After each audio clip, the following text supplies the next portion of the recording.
think I'm going to stand back a little bit here. You need to turn it down a bit.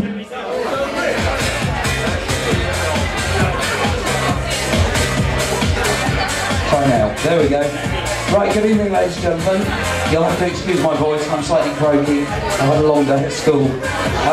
My name is Selwyn. I'm one of the trustees of Reading Pride, and I would like to welcome you to the Rising Sun this evening for the fabulous Dolly of Clothes, but also to let you know that it is the launch of Reading Pride 2012 this weekend. What I'd like to do now is spend about 3 or 4 minutes just, do you want to turn the music down?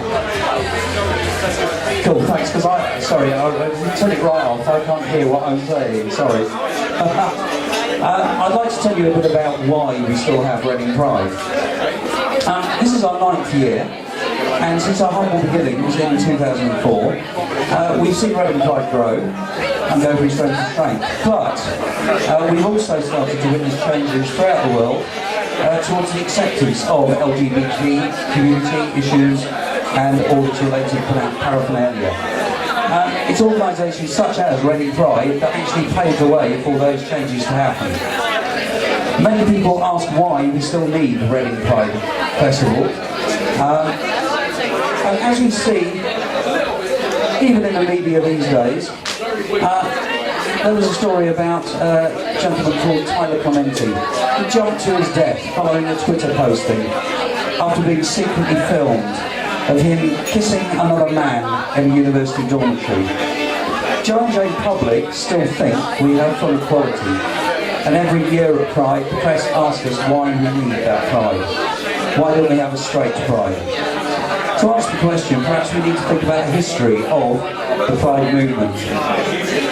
On the 28th of June at 1:20 in the morning at the Stonewall Inn in New York, the police raided the inn. It was standard practice when they raided for any men dressed as women to be arrested. On that particular night, the drag queens refused to give their ID and refused to go with the police. The police lost control. A riot ensued. This went on and on and on. Up until this point, gay people had hidden behind closed doors. The riots brought gay people out onto the streets. Organisations were formed to fight for gay rights. By the 1970s, gay pride marches started to take place throughout the world. Today, as you still see quite regularly, we fight on. As I've just said, many people in society think we have full equality. Sadly, as yet, we do not. Gay people cannot give blood unless they have been celibate for a year. Gay people cannot get married. They can have a civil partnership. These were introduced in our 2nd year, 2005. But they're not called marriage, and that's because we don't want to upset church and religion. Civil partnerships can be held in churches, where permitted, and thankfully yesterday a 12-week consultation started on when, not if, same-sex marriage would be introduced. Reading Pride is very pleased to announce that as well as campaigning for marriage equality, we will be submitting a response to the consultation to ensure that that same-sex marriage does become reality. As well as lobbying this year for marriage equality, we're also working towards kicking homophobia out of sport. At this year's festival, we will have an LGBT football tournament to highlight this issue. Further details can be found on our website, www.readingpride.co.uk. In Reading, we're very lucky. All the political authorities have started to take a great interest in supporting LGBT issues. It's not just happening at election time now, it's happening year round. Over the years, society has programmed people to believe that being gay is abnormal. I'm sorry, it's not. A Pride Festival is not a party in the park. It is a visual reminder that all is not equal in Reading, in the UK, throughout the world. And all we ask is that you support Reading Pride and continue the fight for equality. Don't forget, there are still countries where homosexuality is illegal and punishable by death. Don't Don't forget that there are still teenagers committing suicide throughout the world because they believe it's something that is wrong with them. Don't forget that there are still members of the UK government who believe homosexuality is wrong.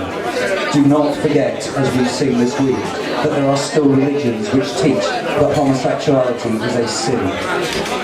There are 196 countries in the world, but in 76 countries, LGBT is a crime. In 10 countries, it is legal grounds for lifetime imprisonment or execution. Every 16 hours, a transgender person is murdered somewhere in the world. Only 10 countries in the world recognise marriage equality. Homosexuality is found in 450 species. Homophobia is only found in 1 species. Until 1990, the World Health Organization classed homosexuality as a mental illness.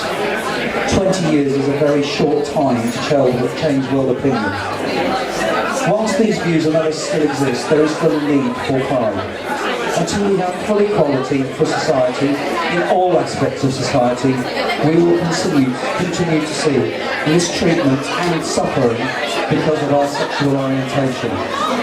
Please support this year's festival. It takes place on September the 8th at Kingsmeadow Park. The parade will start at 11 AM at the Civic Offices and make its way to Kingsmeadow. Thank you for listening to me. If I could just take the opportunity to thank the people at the Rising Sun, yourselves for coming, 3 Monkeys for helping us to raise money this evening, and of course Dolly and the Clothes Pegs and everybody else for lending their time to help us to launch Pride. I think that's about it. Oh no, the final punchline, regardless of what they say, it is okay to be gay. Thank you very much. And please give generously. If you like the band, bung your money in the buckets. If you'd like to buy the raffle tickets, please do so. Thank you.